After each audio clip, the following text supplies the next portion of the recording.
All right, Matt, here we go, baby. Back again, right. man. Back again. This is the fourth one. Fourth one? Yeah. Already? That's it. How we do that? I don't know. I know, we're cooking. I love it. I love it. So, episode 4, we're back. 2 Down, 1 Over podcast. I'm Josh Mason, and who are you? I'm Matt Flanagan. That's Matt Flanagan over the way. I know we had some audio issues, right? So Matt's going to speak closer to the mic. We're going to tune it in. So I hope you guys keep a seat and listen in. So episode 4, we're coming up with topics. We're trying to figure out what we want to bring to the people. How you respond is the difference. How you respond is the difference. What you got?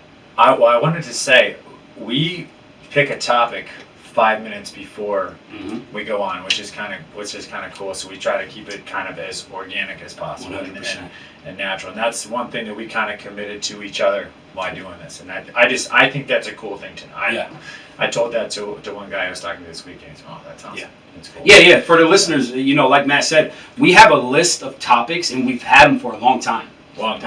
And what we do is, the day of recording, we come in here, we look at the list, and we say, hey, what topic do we want to go after? And then we pick it and we drop it, and then boom, it's organic. There's nothing rehearsed.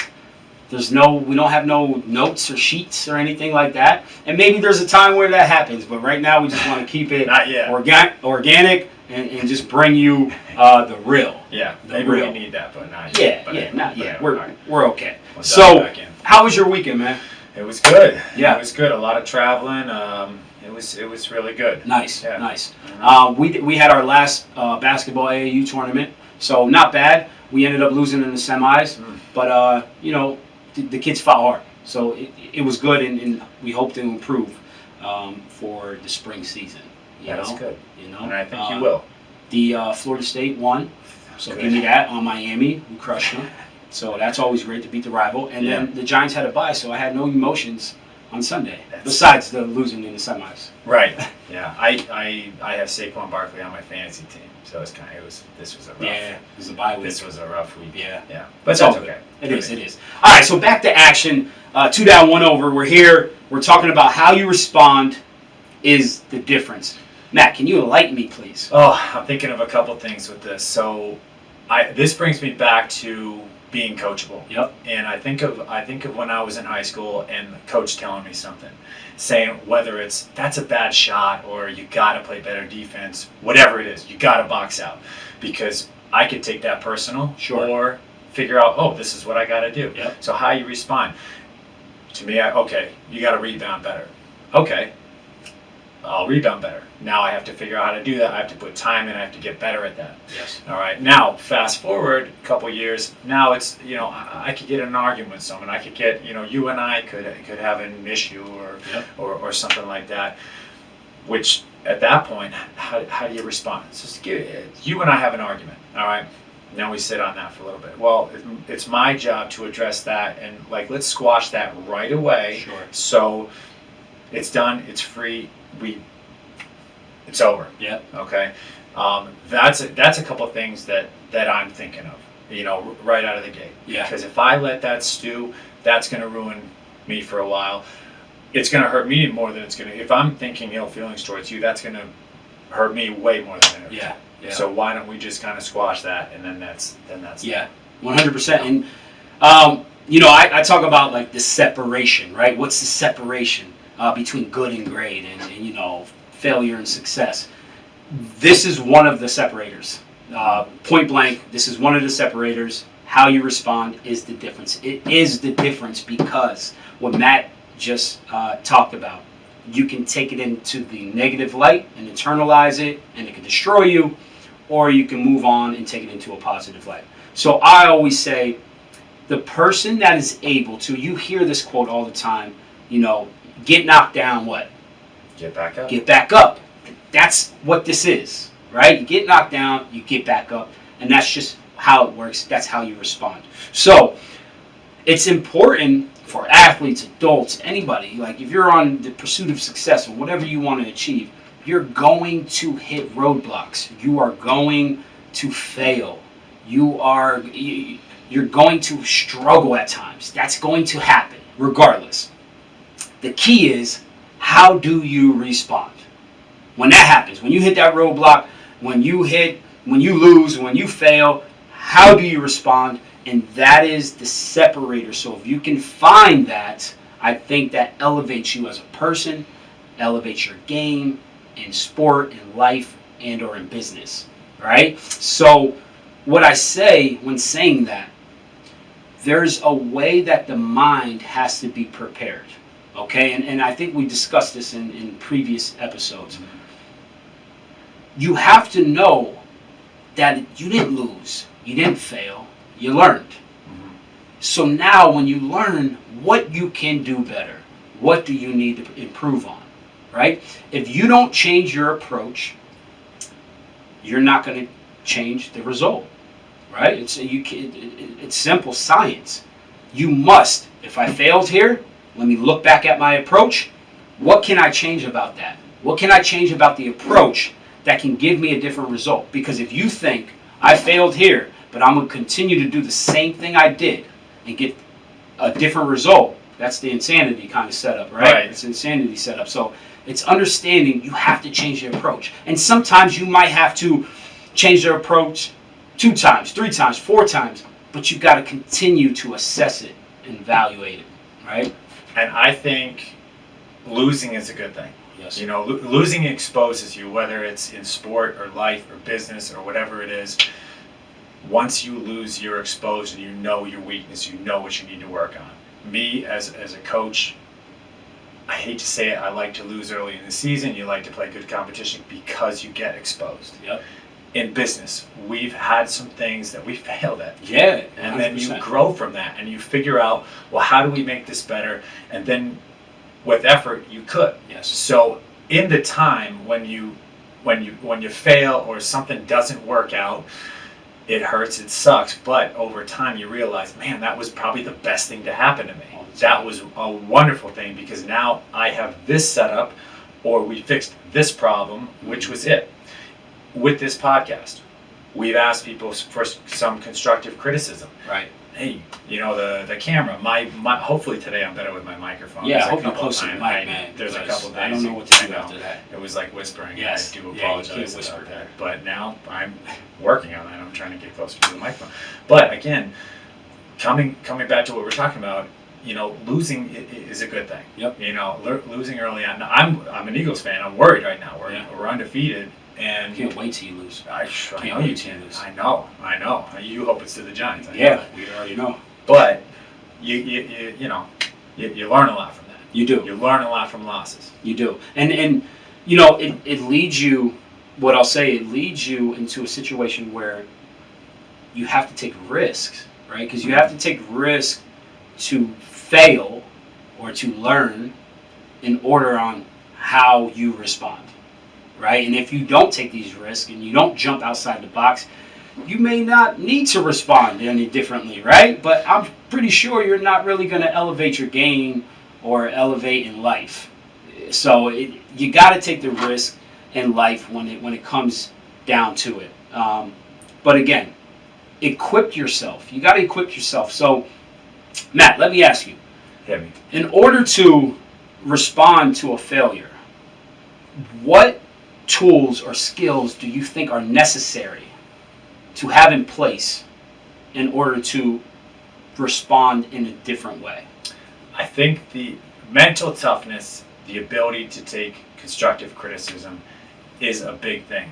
We have hit on that probably every episode, Yeah. but that's such an important thing. And Josh and I were just talking about this, and early on in my life, I had a tough time with that. I had a tough time with constructive criticism, but what happened is it stunted my growth. Yeah. So getting older and more mature, I feel like I've been able to do that. You can take some constructive criticism, and that's where it happens, and that's where you're able to fix these problems. You're able to grow in business. You're able to grow as a player, as a coach, et cetera, et cetera, et cetera. So I think that's one of the biggest things for me is mental toughness, and have thick skin, and be prepared for something you don't want to hear. Be prepared to deal with losses, and equip yourself, and understand that it's going to be a good thing. Sure. And you know, like we talked about in another episode, that's where growth happens. Yep. You take a loss, figure out why. Don't sulk in it, learn from it, and go from there. Yeah. What about you? What would you say?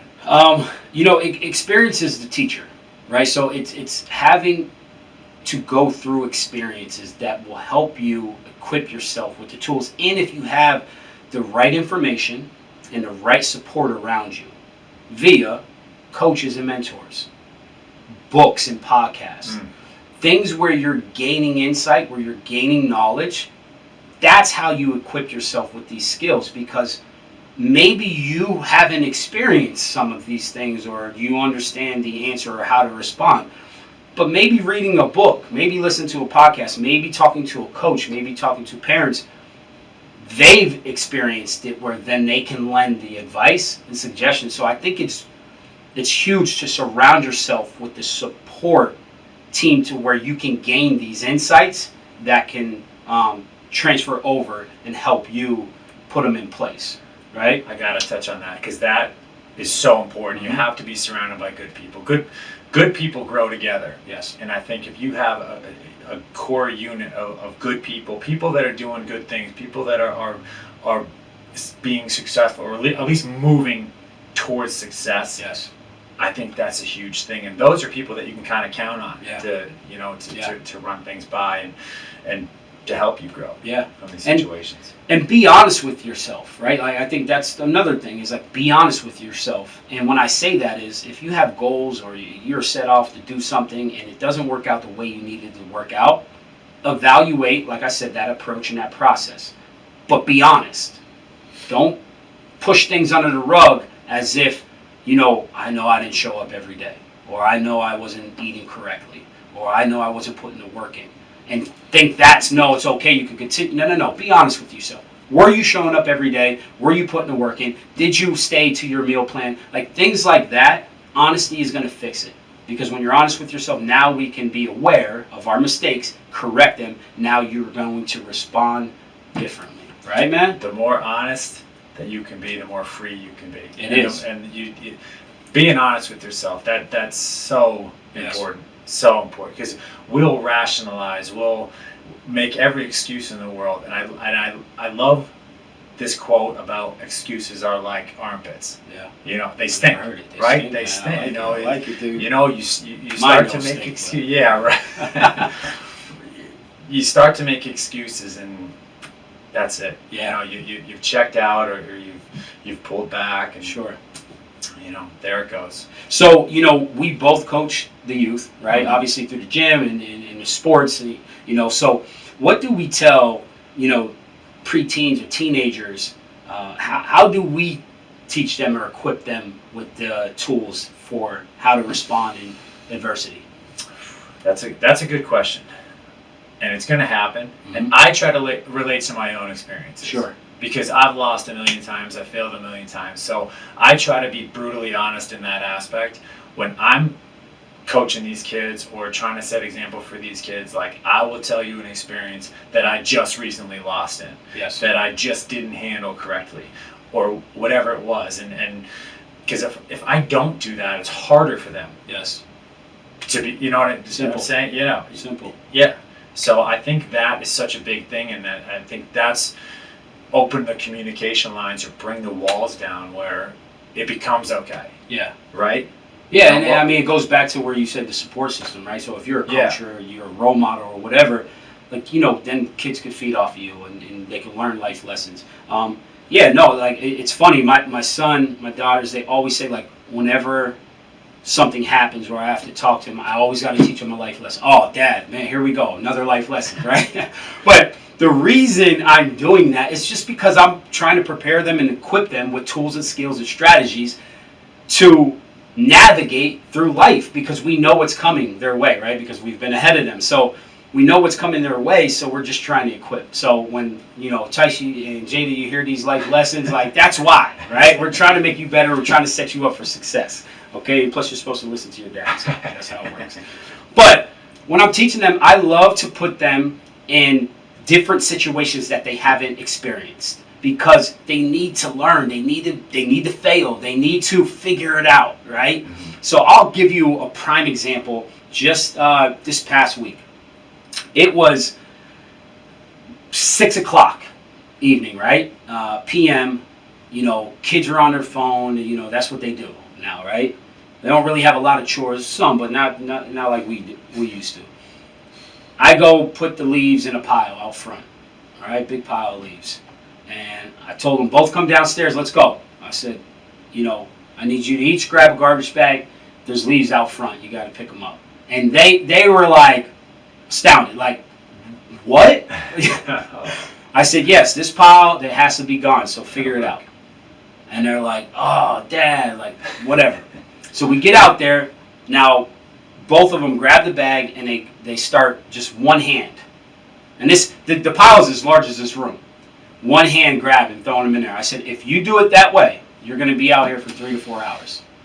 So I said, here, there's a better way. There's a more effective way. I'm not going to tell you.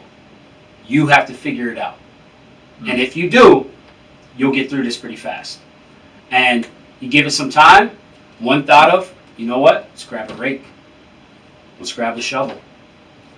You know what? You hold the bag while I show them. Now, so although they're little lessons, it's huge because you have, like, my daughter and my son, they don't get along, so to speak, right? Because they're different ages or whatnot. But, like, it has to be teamwork right now because it's going to suck for both of you if you don't figure it out, right? They had to apply their brain and think, how do we do this the best way?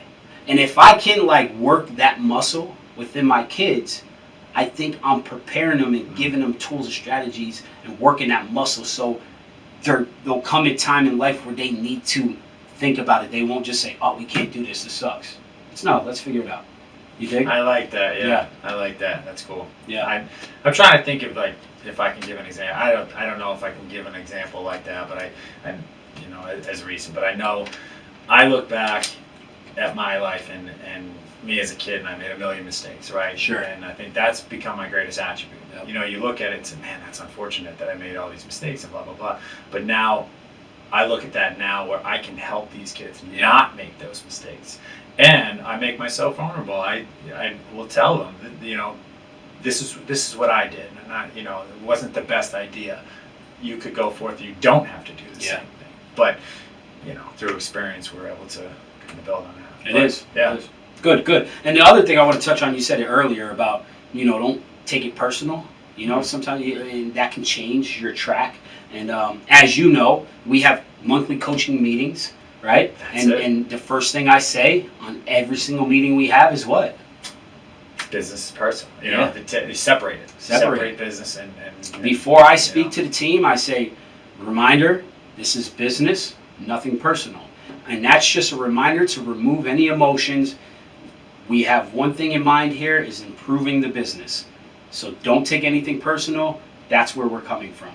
And right there, what I hope to achieve is to eliminate the emotions, because how are we going to respond to improving the business? How are we going to respond to maybe something we didn't do successful within that last month, right? Remove the emotions. We got to think about this, okay? Well, I think it's important to know that we've had conversations like that where I didn't like something that Josh did, and Josh didn't like something that I did, and it was...